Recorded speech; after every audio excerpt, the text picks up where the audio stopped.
ഈ പുഴയും കടന്നിൻ്റെ ഇന്നത്തെ എപ്പിസോഡിലേക്ക് എല്ലാവർക്കും സ്വാഗതം. വീഡിയോ ആദ്യമായി കാണുകയാണെങ്കിൽ സപ്പോർട്ട് ചെയ്ത് സബ്സ്ക്രൈബ് ചെയ്ത് ലൈക്ക് ചെയ്യാൻ മറക്കല്ലേ. രാജേശ്വരി ധന്യയോട് കാണിച്ച അനീതി ചോദ്യം ചെയ്യാനായി കാവേരി അവളെയും കൂട്ടി രാജേശ്വരിയുടെ റിസോർട്ടിലെത്തുന്നുണ്ട്. അവരെ കാണുന്ന ആസിഫ് അവരെ തിരിച്ചയക്കാൻ ശ്രമിക്കുന്നുണ്ടെങ്കിലും ന്യായമായ കാര്യങ്ങൾ ചോദിക്കാനാണ് താൻ ധന്യയും കൂട്ടി ഇവിടെ വന്നതെന്നും നിങ്ങളുടെ ആന്റിയെ വിളിക്കെന്നും കാവേരി പറയുമ്പോഴേക്കും രാജേശ്വരിയും അങ്ങോട്ടെത്തുകയാ. രാജേശ്വരി ധന്യയോടായി എന്താടി നിന്നെ ഞാൻ ഇവിടുന്ന് പറഞ്ഞു വിട്ടതല്ലേന്ന് ചോദിക്കുമ്പോൾ ഇങ്ങനെ പറഞ്ഞു വിട്ടാ പോവാൻ ധന്യ എന്താ പട്ടിയോ പൂച്ചയോ ആണോ എന്ന് കാവേരി ശബ്ദമുയർത്തുമ്പോഴേക്കും അവളുടെ ശബ്ദം കേൾക്കുന്ന ഫോട്ടോ എടുത്തോണ്ട് നിൽക്കുകയായിരുന്ന നിവിനും എവിടെയോ കേട്ട ശബ്ദം പോലുണ്ടല്ലോ എന്നും പറഞ്ഞ് അവിടെയെല്ലാം തിരഞ്ഞുകൊണ്ടിരിക്കുക. വീണ്ടും അവൻ ഫോട്ടോ എടുക്കാൻ തുടങ്ങുമ്പോഴേക്കും ധന്യയെ കാണുന്നുണ്ട്. ധന്യയാണല്ലോ, കൂടെ ആരാണാവോ എന്ന് നിവിൻ ചിന്തിക്കുമ്പോഴേക്കും ഇതെന്റെ റിസോർട്ട്, ഇവിടെ ആരെ എപ്പോ ജോലിക്ക് വെക്കണമെന്നും പറഞ്ഞു വിടണമെന്നും ഞാൻ തീരുമാനിക്കുമെന്ന് രാജേശ്വരിയും. ആഹാ, ഇന്ത്യ മഹാരാജ്യം സ്വതന്ത്രമായ കഥ മഹാറാണി അറിഞ്ഞില്ലായിരുന്നോ? പത്രവും ടിവിയും വഴി വിവരം അറിഞ്ഞില്ലെന്നുണ്ടെങ്കിൽ ഞാൻ പറഞ്ഞു തരാം. 1947 ഓഗസ്റ്റ് 15 നമ്മുടെ രാജ്യത്തിന് സ്വാതന്ത്ര്യം കിട്ടി. 1950 ജനുവരി 26 റിപ്പബ്ലിക്കായി. രാജേശ്വരി മാഡം, ഈ റിസോർട്ടിനുള്ളിൽ തൂക്കിയിരിക്കുന്ന മാപ്പല്ല ഇന്ത്യ, ഇന്ത്യക്കുള്ളിലായി റിസോർട്ട് ഇരിക്കുന്നത് എന്നവൾ ശബ്ദമുയർത്തുമ്പോഴേക്കും ഫോട്ടോ എടുക്കുന്നതിനിടയിൽ ക്യാമറ തിരിക്കുന്ന നിവിനും ക്യാമറയിലൂടെ അവളെ കാണുന്നുണ്ട്. കാവേരി എന്നവൻ സന്തോഷത്തോടെ പറയുമ്പോഴേക്കും ന്യായം പറയാൻ നീ കൂട്ടിക്കൊണ്ടുവന്ന ആള് കൊള്ളാം എന്ന് രാജേശ്വരിയും ധന്യയോടായി പറയുന്നുണ്ട്. എനിക്കെന്തെങ്കിലും കുഴപ്പമുണ്ടോ? ഉണ്ടോ ധന്യ എന്ന് കാവേരി ചോദിക്കുമ്പോൾ അത് കേട്ടോണ്ട് നിന്ന നിവിനും ഒരു കുഴപ്പവുമില്ലല്ലോ, ഇയാൾ ഇതെന്ത് ഭാവിച്ചാന്ന് തനിയെ പറയുന്നുണ്ട്. ഫിറ്റ്നസ് ടെസ്റ്റിലൊക്കെ ഓക്കെയാ, IQ ലെവലും തരക്കേടില്ല, പിന്നെ നിങ്ങളോട് മുട്ടാൻ ഞാനൊക്കെ ധാരാളാ, നല്ല അസല് പെണ്ണ് എന്ന് കാവേരി പറയുന്നത് കേൾക്കെ വാ നിറച്ച് നാക്കുള്ള നീയാണോടി നല്ല പെണ്ണ് എന്ന് രാജേശ്വരിയും ചോദിക്കുക. ഞാൻ നല്ല പെണ്ണ് തന്നെയാ, but are you good girl? നിങ്ങൾ ധന്യ ഇവിടെ കൈ നീട്ടി അടിച്ചില്ലെന്ന് കാവേരി ചോദിക്കുമ്പോൾ നിനക്കിപ്പോ എന്താടി വേണ്ടതെന്ന് രാജേശ്വരിയും. ധന്യയെ ജോലിയിൽ തിരിച്ചെടുക്കണം, അടിച്ചതിനെ മാപ്പും പറയണം എന്ന് കാവേരി പറയുമ്പോൾ രണ്ടും ഞാൻ ചെയ്തില്ലെങ്കിൽ എന്ന് രാജേശ്വരിയും. അത് കേൾക്കാൻ നിവിനും മാപ്പോ? അമ്മയത് ജീവിതത്തിൽ ആരോടും പറഞ്ഞിട്ടില്ലെന്ന് പിറുപിറുക്കുന്നുണ്ട്. വുമൻസ് വർക്കിംഗ് യൂണിയനിലെ താനും തന്നെയും മെമ്പറാണെന്നും ആ ഗ്രൂപ്പിൽ ഒരു മെസ്സേജ് ഇട്ട ഈ പുഷ്പവാടിയിലെ റിസോർട്ടിലും ഹോട്ടലുകളിലും ജോലി ചെയ്യുന്ന പെണ്ണുങ്ങളെല്ലാം കൂടി ഇവിടെ വന്ന് കുത്തിയിരിക്കുമെന്നും കൊടിയും പിടിക്കുമെന്നും ടിവിയിലും പേപ്പറിലുമെല്ലാം വാർത്തകൾ വരുമെന്നും പിന്നെ റിസോർട്ട് അങ്ങ് പൂട്ടുമെന്നും അത് വേണോ എന്നും കാവേരി ചോദിക്കുമ്പോൾ പോലീസിനെ വിളിക്കണോ ഞാൻ? നീ എന്താ എന്നെ ഭീഷണിപ്പെടുത്താന്ന് രാജേശ്വരിയും ചോദിക്കുന്നുണ്ട്. അങ്ങനെ കുട്ടിക്കോ?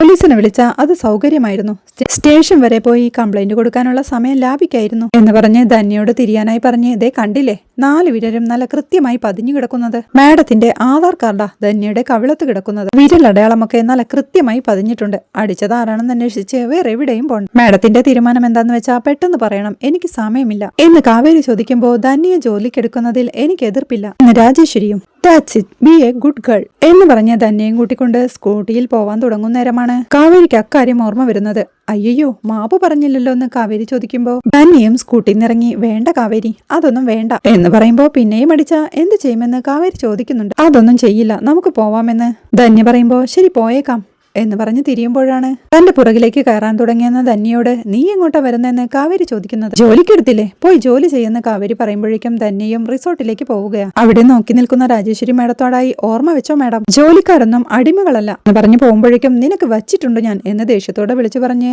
രാജേശ്വരിയും റിസോർട്ടിനകത്തേക്ക് കയറി പോവുകയാണ്. എല്ലാം കണ്ട് ദൂരെ മാറി നിൽക്കുകയായിരുന്ന നിവിനും അമ്മ പോയി, ഇനി എനിക്ക് ഇടപെടാൻ സമയമായി എന്ന് തോന്നുന്നെന്ന് പറഞ്ഞ് ഓടിച്ചെന്ന് കാവേരിയുടെ സ്കൂട്ടിയുടെ മുന്നിലേക്ക് ചാടുന്നുണ്ട്. ക്യാമറയുമായി നിന്ന് കിതപ്പകറ്റിക്കൊണ്ട് ഹായ് കാവേരി, അമ്മ ഇനി സ്റ്റാഫിനെ ഒന്നും അടിക്കില്ല, ഞാൻ എല്ലാം പറഞ്ഞ് ശരിയാക്കിയിട്ടുണ്ട് എന്ന് പറയുമ്പോ ആരാ ഇത് എന്ന് കാവേരിയും ചോദിക്കുക. ഞാനാ നിവിൻ എന്ന് നിവിൻ പറയുമ്പോ മനസ്സിലായി. പടക്കം പൊട്ടിച്ചപ്പോ ഒരു കുഞ്ഞു തീപ്പൊരി കയ്യിൽ വീണതിനെ അമ്മേനെ കാലുവാരി നിലത്തടിക്കുന്നത് അമ്മയുടെ സാരിത്തുമ്പിന് പിന്നിൽ ഒളിച്ചു നിന്ന് കണ്ട ആളല്ലേ? എനിക്കറിയാം, അമ്മ ധന്യടിക്കുന്നതും ഇയാൾ ഒളിച്ചു നിന്ന് കണ്ടിട്ടുണ്ടാവും എന്ന് കാവേരി പറയുന്നത് കേൾക്കെ നിവിനും അക്കാര്യം ഓർത്തെടുക്കുന്നുണ്ട്. ഇയാളിത് എങ്ങനെ അറിഞ്ഞോ എന്ന് മനസ്സിൽ ചിന്തിക്കുമ്പോഴേക്കും കറക്റ്റ് അല്ലേ, ഇപ്പൊ ഇവിടെ നടന്ന കാര്യങ്ങളും മരത്തിന് പിന്നിൽ നിന്ന് ഒളിച്ചു കണ്ടതാവും എന്ന് കാവേരി പറയുന്നുണ്ട്. ചമ്മലോടെ അത് പിന്നെ എന്ന് ചിരിയോടെ നിവിൻ പറയുമ്പോ ഇയാൾ കുറെ തടയും, പോയെ എന്ന് പുച്ഛത്തോടെ പറഞ്ഞ് കാവേരിയും തന്റെ സ്കൂട്ടിയുമായി പോവുകയാണ്. അമ്മയും കാവേരിയും രണ്ടറ്റത്തു നിന്ന കല്യാണം എങ്ങനെ നടക്കും എന്ന് സംശയത്തോടെ നിവിൻ പറയുമ്പോഴേക്കും അങ്ങോട്ട് വരുന്ന ആസിഫും അമ്മയും കാവേരിയും തമ്മിൽ പിണക്കമാണെങ്കിലും നിങ്ങളുടെ കല്യാണം നടക്കും, ആന്റി നിനക്കും കാവേരിയുടെ അച്ഛൻ അവൾക്കും നല്ലൊരു ബന്ധം തന്നെ കണ്ടുപിടിച്ച് നടത്തും എന്ന് പറയുന്നത് കേൾക്കെ നിവിനും ദേഷ്യത്തോടെ ഡാ എന്ന് വിളിക്കുന്നുണ്ട്. അളിയ, ഞാനൊരു സത്യം പറഞ്ഞതേ ഉള്ളൂ, വാളിയാ ചോദിക്കട്ടെ എന്ന് പറഞ്ഞ് ആസിഫ് അവനെ വിളിച്ചോണ്ട് പോവുകയാണ്. പിന്നീട് തോട്ടത്തിലൂടെ നടക്കാനിറങ്ങിയ ജയപാലനെയും കുടുംബത്തെയുമാണ് കാണിക്കുന്നത്. മുള്ളൊന്നും കൊള്ളാതെ ശ്രദ്ധിച്ച് നടക്കണ പിള്ളേരെന്ന് അമ്മ പറയുമ്പോൾ ഇതേത് അച്ഛാ സ്ഥലം എന്ന് നീള ചോദിക്കുന്നുണ്ട്. ജയപാലൻ അങ്കിളിന്റെ തോട്ടത്തിലേക്കുള്ള വഴിയാണെന്ന് യമുന പറയുമ്പോൾ അച്ഛാ നമുക്കും ഇതുപോലൊരു തോട്ടം വാങ്ങിക്കണമെന്ന് കാവേരി പറയുന്നുണ്ട്. വാങ്ങിക്കണമെന്ന് അച്ഛൻ ചോദിക്കുമ്പോൾ വാങ്ങിക്കണം അച്ഛാ, നല്ല രസമല്ലേ ഇവിടെ എന്ന് കാവേരി പറയുന്നത് കേൾക്കെ ശരി വാങ്ങാമെന്ന് അച്ഛനും സമ്മതിക്കുക. വഴിയിൽ വെച്ച് അവൾ ജയപാലനെ കാണുന്നുണ്ട്. ജയപാലേട്ടാ തോട്ടങ്ങൾ ഓരോന്ന് വാങ്ങിച്ചു കൂട്ടുവാണല്ലോ എന്ന് ശാരദ ചോദിക്കുമ്പോ ജയപാലനും അമ്പരപ്പോടെ നീ ഒന്നും പറഞ്ഞില്ലേ ഇവരുടെ അടുത്തെന്ന് ചോദിക്കുന്നുണ്ട്. ഇവിടെ എത്തിയിട്ട് പറയാന്ന് വെച്ചോന്ന് അരവിന്ദൻ പറയുമ്പോഴേക്കും എല്ലാവരും സംശയത്തോടെ പരസ്പരം നോക്കുന്നുണ്ട്. അരവിന്ദൻ എല്ലാവരോടുമായി ഞാൻ നിങ്ങളോടൊരു കാര്യം പറയാൻ പോവാ. ഈ തോട്ടം ഇഷ്ടപ്പെട്ടെന്നല്ലേ പറഞ്ഞേ എന്ന് ചോദിക്കുമ്പോ അതേ അച്ഛ എന്ന് കാവേരിയും. എങ്കിൽ ഈ കാണുന്ന തോട്ടം നമ്മൾ അങ്ങ് വാങ്ങിച്ചെന്ന് അച്ഛൻ പറയുന്നത് കേൾക്കെ എല്ലാവർക്കും സന്തോഷമാവുകയാ. അച്ഛ സത്യമാണോ?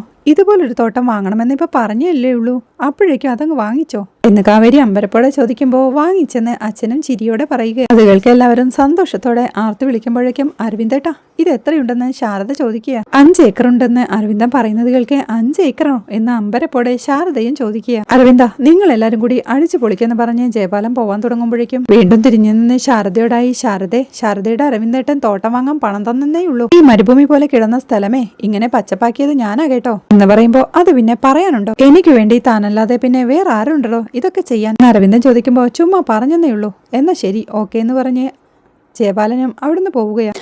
അച്ഛാ ഈ തോട്ടത്തിലുള്ള മരങ്ങളെല്ലാം നമ്മുടേതാണോ എന്ന് നില ചോദിക്കുമ്പോ പിന്നല്ലാതെ എന്ന് അരവിന്ദനും. നമുക്ക് ഒരു തോട്ടമൊക്കെ വാങ്ങണമെന്ന് എത്ര കാലമായിട്ട് ആഗ്രഹിക്കുന്നു. സന്തോഷായച്ചാന്ന് ഗംഗ പറയുമ്പോ വാ ചേച്ചി നമുക്ക് കിളികളെ കാണാൻ പോവാന്ന് നിളയും. കിളികളോ?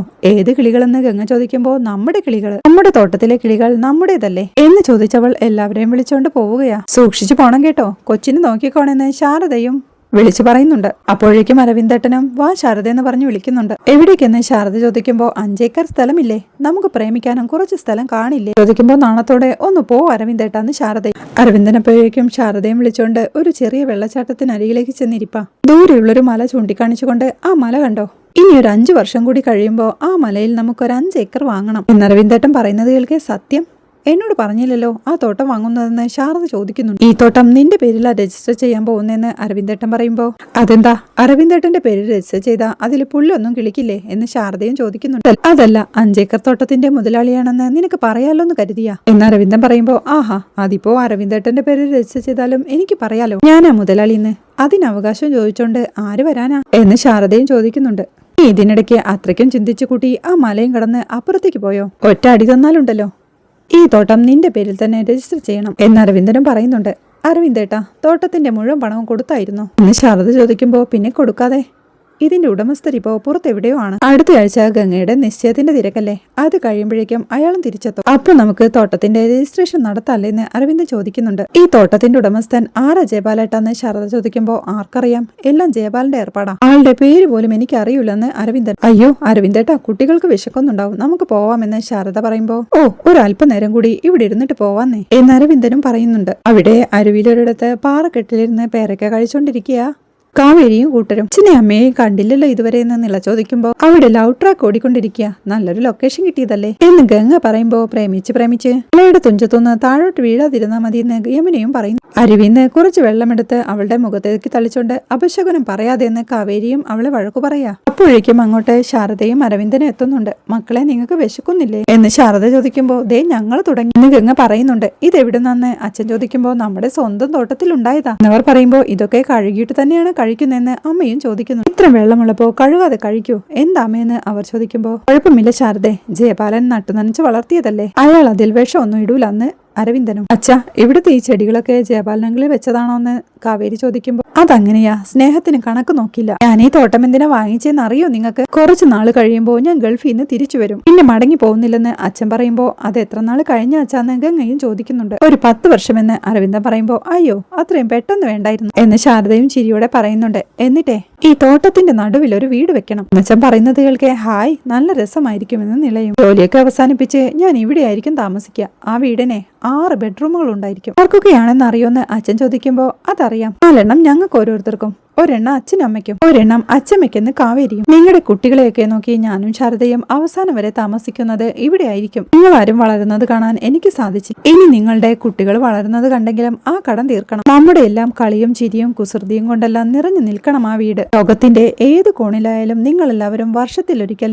ഇവിടെ വന്നിരിക്കണം കുടുംബമായിട്ട്. അക്കാര്യത്തിൽ എനിക്ക് വാക്ക് തരണം എന്നച്ഛൻ പറയുമ്പോഴേക്കും ഞങ്ങൾ വരാച്ചാന്ന് ഗംഗയും ചിരിയോടെ സമ്മതിക്കുന്നു. ബാക്കിയുള്ള 3 പേരും കൂടി അത് സമ്മതിക്കുമ്പോഴേക്കും വീട്ടിൽ പോണ്ടേ, സമയം കുറെ എന്ന് ശാരദ ചോദിക്കുന്നുണ്ട്. അമ്മേ എനിക്ക് കുറച്ച് ഡ്രസ്സ് എടുക്കാനുണ്ട്, നിശ്ചയം അടുത്തില്ലേ, കുറച്ച് ജോലികൾ തീർക്കാനുണ്ട് എന്ന് ഗംഗ പറയുമ്പോ നീ തനിച്ചു പോവാനൊന്ന് ശാരദയും ചോദിക്കുക. അല്ലമ്മേ ഞാൻ കാവേരിയും കൂട്ടി പൊക്കോളാമെന്ന് ഗംഗ പറയുമ്പോ ഞങ്ങൾ പോയിക്കോളാമെന്ന് കാവേരി. ശാരദയും ഞാനും ഒന്ന് നടന്നിട്ട് വരാം, നാട്ടിലെ ശുദ്ധവായു ശ്വസിക്കട്ടെ എന്ന് അച്ഛൻ പറയുമ്പോൾ എന്നാ ഞാനുണ്ടച്ചാ എന്ന് നില ചാടിക്കയറി പറയുന്നുണ്ട്. എന്തിനാടി കട്ടുറുമ്പാവുന്നെന്ന് യമുനവളെ പിച്ചുമ്പോഴേക്കും എന്നാ ഞാൻ വരുന്നില്ല ചാന്ന് നില. പിന്നീട് അവരൊന്നിച്ചുള്ള നടത്തത്തിനിടയിൽ ശാരദ അരവിന്ദനോടായി ചോദിക്കുന്നുണ്ട്, അരവിന്ദേട്ടാ ഗംഗയുടെ നിശ്ചയത്തിന് മുമ്പ് കണ്ണൂരുള്ള ബന്ധുക്കളെയൊക്കെ ഒന്ന് പോയി വിളിക്കണ്ടേന്ന്. അതിന്റെ ആവശ്യമൊന്നുമില്ലാന്ന് അരവിന്ദേട്ടൻ. ഇതെന്താന്ന് ശാരദ ചോദിക്കുമ്പോൾ കല്യാണമൊന്നും അല്ലല്ലോ, നിശ്ചയല്ലേ, അവരെയൊക്കെ ഫോണിൽ വിളിച്ചാൽ മതി എന്ന് അരവിന്ദേട്ടൻ പറയുമ്പോൾ അങ്ങനെ വിളിച്ചാൽ അവർക്ക് ഇഷ്ടപ്പെടുമെന്ന് ശാരദ ചോദിക്കും. നമ്മുടെ അവസ്ഥ നോക്കി കൂടെ നിൽക്കുന്നവരാ ബന്ധുക്കള്, അല്ലാത്തവരൊന്നും ബന്ധുക്കളല്ലെന്ന് അരവിന്ദേട്ടൻ പറയും. ഇതൊക്കെ പറഞ്ഞിട്ട് നിങ്ങൾ നേരെ സൗദിക്ക് അങ്ങ് പോകും. കുടുംബത്തിൽ എന്തെങ്കിലും വിശേഷം ഉണ്ടാവുമ്പോൾ ചെന്ന് നിൽക്കേണ്ടതും അവരുടെയൊക്കെ ദുർമുഖം കാണേണ്ടതും ഞാനാ. നോക്കിക്കോ, ഗംഗയുടെ നിശ്ചയത്തിനെ ബന്ധുക്കളായിട്ട് ആണുങ്ങൾ ആരും ഉണ്ടാവില്ല, പെണ്ണുങ്ങൾ മാത്രമേ ഉണ്ടാവുന്നു ശാരദ പറയുമ്പോഴേക്കും അരവിന്ദൻ ശാരദയെ ചേർത്ത് പിടിക്കുക. അയ്യേ എന്തായി കാണിക്കണേ, റോഡാണിത്, അത് ഓർമ്മ വേണം, പ്രായമായ കുട്ടികളൊക്കെ ഉള്ളതാ, അത് ഓർമ്മ വേണം, ആരെങ്കിലും കണ്ടാലുണ്ടല്ലോ എന്ന് ശാരദ പറയുമ്പോൾ ആരെങ്കിലും കണ്ടാലെന്താ, എന്റെ ഭാര്യയുടെ തോളത്തല്ലേ ഞാൻ കൈവച്ചത്. ഏയ് ഇതെന്റെ ഭാര്യയാ, തോളത്ത് കൈവയ്ക്കുന്നതിൽ ആർക്കെങ്കിലും എതിർപ്പുണ്ടോ, ആർക്കെങ്കിലും എതിർപ്പുണ്ടോ എന്ന് അരവിന്ദൻ വിളിച്ചു ചോദിക്കുമ്പോഴേക്കും എതിരെ ഒരു അമ്മച്ചിയും നടന്നു വരുന്നുണ്ട്. അമ്മച്ചിക്ക് എതിർപ്പുണ്ടോ എന്ന് അരവിന്ദൻ ചോദിക്കുമ്പോ എനിക്കെന്താ കുഴപ്പം, നിന്റെ ഭാര്യയല്ലേ എന്ന് ചോദിച്ച് അവരും നടന്നു നീങ്ങുകയാ. കണ്ടില്ലേ, പുഷ്പവാടി മോഡേണായി, ന്യൂജൻ അമ്മച്ചി എന്ന് അരവിന്ദൻ പറയുമ്പോഴേക്കും ഈ അരവിന്ദേട്ടന്റെ ഒരു കാര്യം എന്ന് ചിരിയോടെ ശാരദയും പറയും. അരവിന്ദേട്ടാ ഗംഗയുടെ കല്യാണത്തിന് സ്വർണം എടുക്കണ്ടേ, പഴയ സ്വർണം കുറച്ചിരിപ്പുണ്ട്, അതൊക്കെ മാറ്റി പുതിയ മോഡൽ ആക്കണമെന്നാ പിള്ളേർ പറയുന്നത്. അതിന്റെ കൂടെ കുട്ടികൾക്കെല്ലാം പുതിയ ഡ്രസ്സും എടുക്കണ്ടേന്ന് ശാരദ ചോദിക്കുമ്പോ കുട്ടികൾക്ക് മാത്രമല്ല നിനക്കും അമ്മയ്ക്കും എല്ലാം എടുക്കണം, നീ ഒരു കാര്യം ചെയ്യേ, ഒരു ലിസ്റ്റ് ഉണ്ടാക്കി വെക്കേ, ഞാനത് ജയപാലിന്റെ കയ്യിൽ കൊടുക്കാം, പുതിയ പീടികയും ഓഫറും ഒക്കെ അയാൾക്കേ അറിയൂ എന്ന് അരവിന്ദേട്ടൻ പറയുമ്പോൾ എല്ലാത്തിനും കൂടിയുള്ള കാശുണ്ടോ അരവിന്ദേട്ട എന്ന് ശാരദയും ചോദിക്കും. ഇല്ലാതെന്ന് അരവിന്ദൻ പറയുമ്പോൾ അല്ല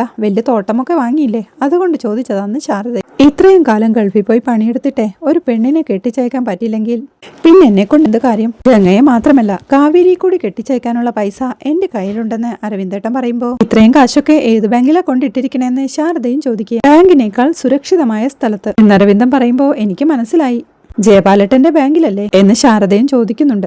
നിനക്കെന്താ എന്നെ ഒരു വിശ്വാസമില്ലാത്ത പോലെ ചോദ്യങ്ങൾ ചോദിച്ചുകൊണ്ടിരിക്കുന്നത് എന്ന് അരവിന്ദേട്ടൻ ചോദിക്കുമ്പോൾ അയ്യോ വിശ്വാസമില്ലാത്തോണ്ടൊന്നുമല്ല എന്ന് ശാരദയും.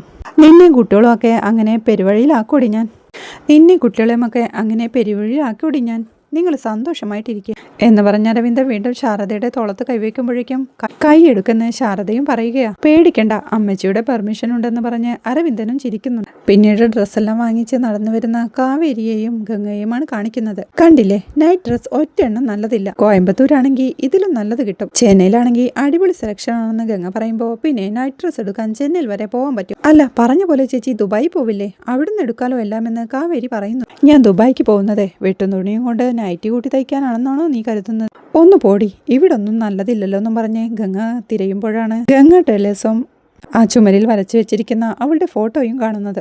അത് കാണേ കാവേരിയും ചിരിയോടെ ചെറുക്കം കൂട്ടർ വരുമ്പോഴേ ആ പടം കണ്ടാലേ ചേച്ചി ഇവിടുത്തെ വലിയ മോഡലാണെന്ന് ചോദിക്കും എന്ന് ചിരിയോടെ പറയുമ്പോൾ കണ്ട കടയിലൊക്കെ നിന്റെ പടം എന്തിനാ വെച്ചിരിക്കുന്നെന്നാവും ചോദിക്കുന്ന. കാവ്യ നീ ചെന്ന് ആ പടം മായ്ച്ചു കളയാൻ പറ, കടയുടെ പേരും മാറ്റാൻ പറ എന്ന് ദേഷ്യത്തോടെ അവൾ പറയുമ്പോൾ ചേച്ചി നല്ലതല്ലെന്ന് കാവേരി ചോദിക്കുന്നുണ്ട്. എനിക്കിഷ്ടമല്ലെന്ന് ഗംഗ ദേഷ്യത്തോടെ പറയുമ്പോൾ പിന്നെപ്പോഴും പറഞ്ഞാൽ പോരെന്ന് കാവേരി ചോദിക്കുന്നുണ്ട്. നിനക്കിപ്പോ എന്താ ജോലി എന്ന് പറഞ്ഞ് അവളുടെ കയ്യിലിരുന്ന കവർ വാങ്ങിച്ചോണ്ട് പോ, ആ പടവും മായ്ച്ചു കളഞ്ഞ് കടയുടെ പേരും മാറ്റിച്ചിട്ട് നീ വീട്ടിലേക്ക് വന്നാൽ മതി ചെല്ലെന്ന് പറഞ്ഞ് ഗംഗ നടന്ന് നീങ്ങുമ്പോഴേക്കും കടയിലേക്ക് നോക്കി നിൽക്കുന്ന കാവേരി കാണിക്കുന്നിടത്താണ് ഇന്നത്തെ എപ്പിസോഡ് അവസാനിക്കുന്നത്.